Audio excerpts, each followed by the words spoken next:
오늘 본문은 무명의 사사 돌라와 야일이 다스렸던 45년간의 이 평화의 기간이 끝이 나고 이제 8번째 사사 입다가 등장하기 전까지 이스라엘의 상황을 지금 설명하고 있는 그런 부분입니다. 우리는 앞서 이 사사기의 그 패턴에 대해서 우리 함께 나누었었습니다. 사사기에는 반복되는 그런 패턴이 있는데, 이스라엘 백성들이 하나님께 죄를 짓고 또 그러고 나면 하나님께서는 이방 나라를 보내셔서 이스라엘을 압제 가운데 또 괴로움 가운데 그렇게 있게 하시고, 그러면 이스라엘 백성들은 그 후에 하나님께 용서를 구하고 구원해 달라라고 그렇게 부르짖으면 하나님이 사사를 세우셔서 이스라엘을 구원해 주시는 그러한 패턴이 계속되었었습니다. 그런데 이제 이 사사기 10장에서부터는 이렇게 반복되어지는 그런 순환적인 구조, 그런 패턴이 이제 깨어지게 됩니다. 그리고 이스라엘 백성들의 죄악이 오늘도 점점 증가해감을 말하고 있습니다. 우리 방금 읽은 그 6절 말씀을 보게 되면 이스라엘 자손이 다시 여호와의 목전에 악을 행하여 라고 그렇게 말씀합니다. 그리고 여기 다시라는 그 말이 의미하듯이 이들은 다시 반복하여 하나님께 죄를 짓습니다.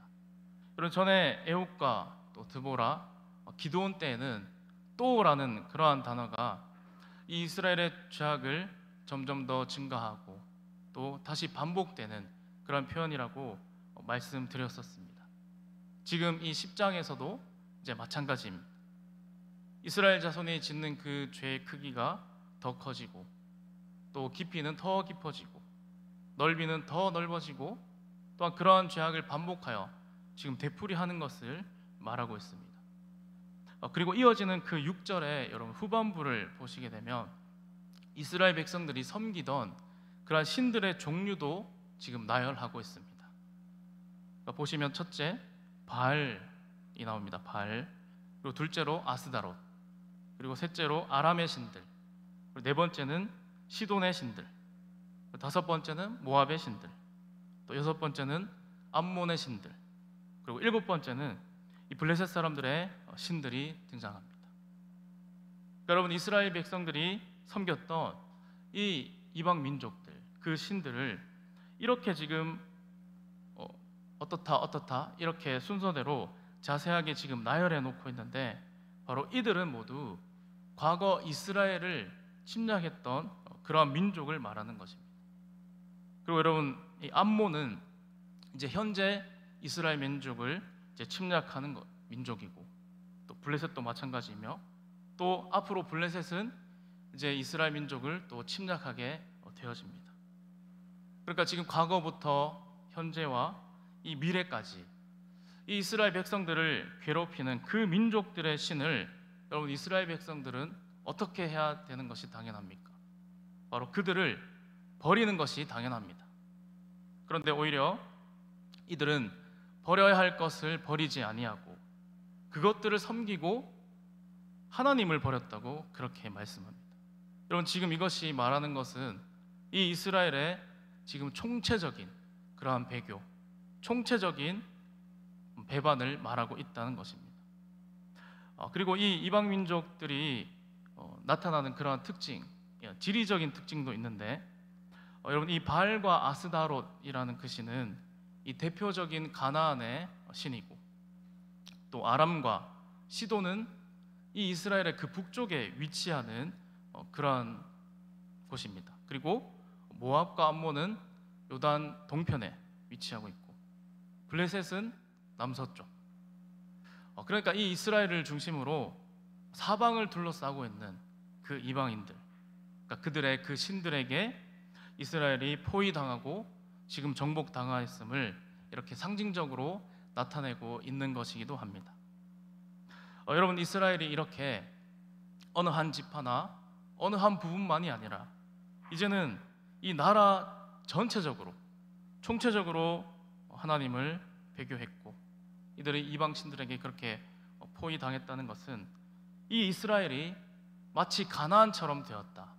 이스라엘이 가나안화 되었다라는 것을 의미합니다.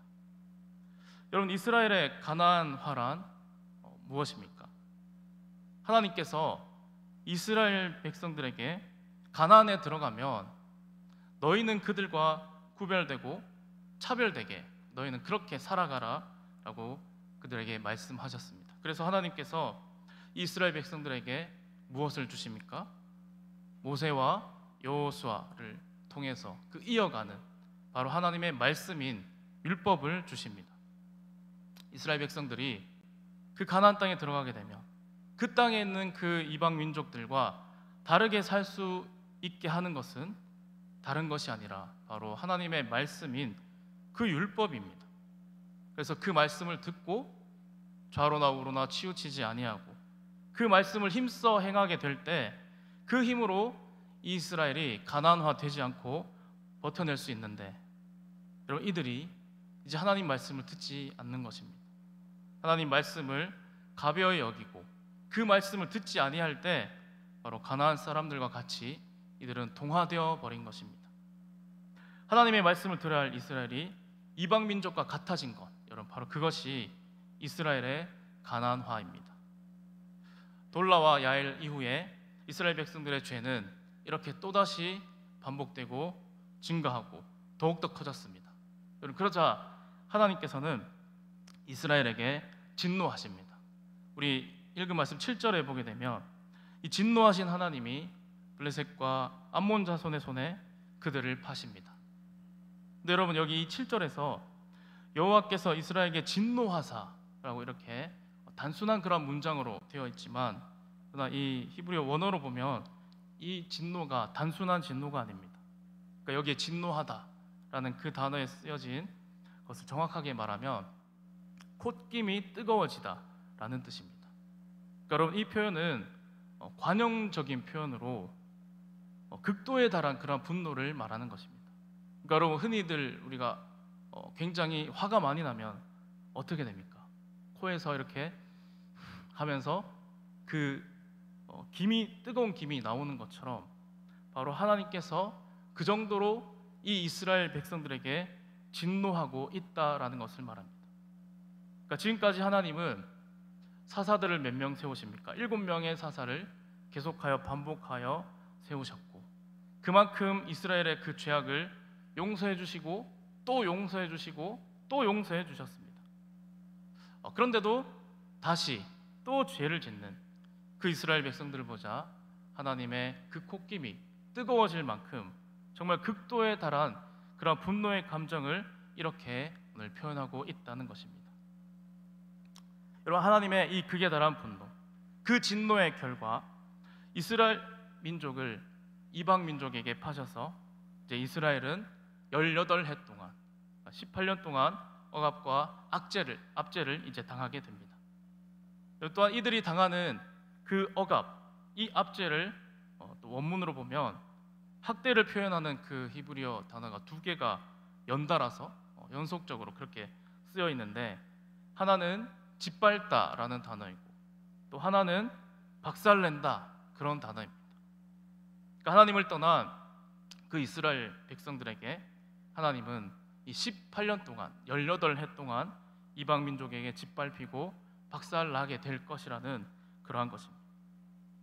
특히 여러분 9절에서는 암몬 자손이 또 요단을 건너서 유다와 베냐민과 에브라임 족속과 싸움으로 말미암아 이스라엘의 공고가 심했다라고 말하므로 이제 사사기 저자는 이제부터 이 암몬 사람들의 그 압제에 초점을 맞출 것을 또 암시하고 있습니다.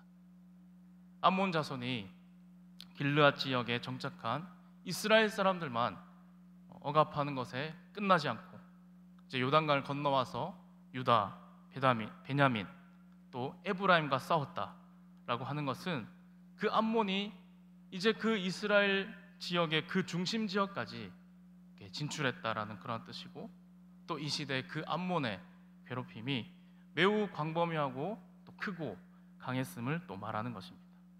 이렇게 암몬의 억압이 18년 동안 계속되자 이 하나님을 버리고 이방신을 섬겼던 그 이스라엘 백성들은 결국 하나님을 찾습니다. 10절에 보면 이스라엘 자손이 여호와께 부르짖어 이르되 우리가 우리 하나님을 버리고 바알들을 섬김으로 주께 범죄하였나이다 라고 고백합니다. 여러분, 이 구절은 지금 이스라엘이 하나님께 드리는 그런 죄의 고백의 내용입니다. 지금까지 이 사사기에서는 앞서 말씀드린 대로 죄를 고백하고 부르짖으면 용서하시고 하나님께서 사사를 세우셔서 구원해 주시는데, 여기서는 그렇게 하지 않습니다. 여러분, 이스라엘의 이러한 죄 고백이 있음에도 불구하고 하나님의 반응은 어떻습니까?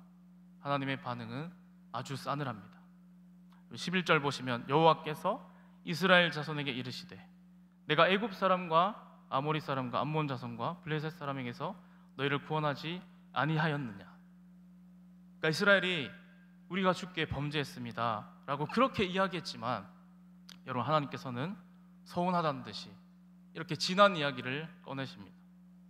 하나님은 이스라엘을 애굽에서 나오게 해주셨고, 또 아모리 사람, 암몬 사람들, 블레셋 사람들, 또 12절에 또 시돈과 아말렉, 또 마온 사람들을, 그들이 이스라엘 백성들을 압제할 때 하나님은 그들의 손에서 이스라엘을 구원해 주셨습니다. 그러나 하나님께서 이렇게 이들을 구원해 주셨음에도 불구하고 이스라엘은 하나님을 버렸다는 사실입니다. 너희가 나를 버리고 다른 신들을 섬기니 그러므로 내가 다시는 이제 너희를 구원하지 아니하리라, 이렇게 하나님이 말씀하시는 것입니다. 지금까지 계속하여서 몇 번이나 반복하여 하나님이 구원해 주시면 그 사사가 있는 동안은 하나님 말씀 들으며 그들이 살아가지만, 그러나 이제 그 사사가 죽고 나면 또다시 하나님을 버리고 이방신을 섬기는 그러한 일이 계속하여서 지금 반복되고 있다는 것입니다. 여러분, 이렇게 이스라엘 백성들처럼 어떤 일이 계속해서 반복되면 그것은 무엇입니까? 그것이 습관이 되는 것입니다.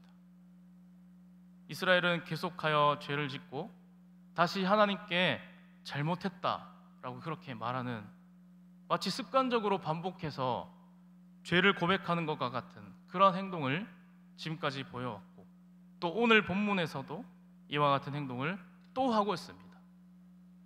그러자 여러분, 하나님은 어떻게 반응하셨습니까? 14절에서 하나님은 이스라엘을 향하여 조롱하는 듯이 그렇게 이제 말씀하십니다. 가서 너희가 택한 신들에게 부르짖어 너희의 환난 때 그들이 너희를 구원하게 하라. 여러분, 하나님은 이렇게 말씀하는 것입니다. 이제 너희의 그 거짓말에 안 속는다. 너희가 습관적으로 잘못했습니다, 저희가 범죄했습니다, 그런 말에 나는 이제 더 이상 속지 않을 거다.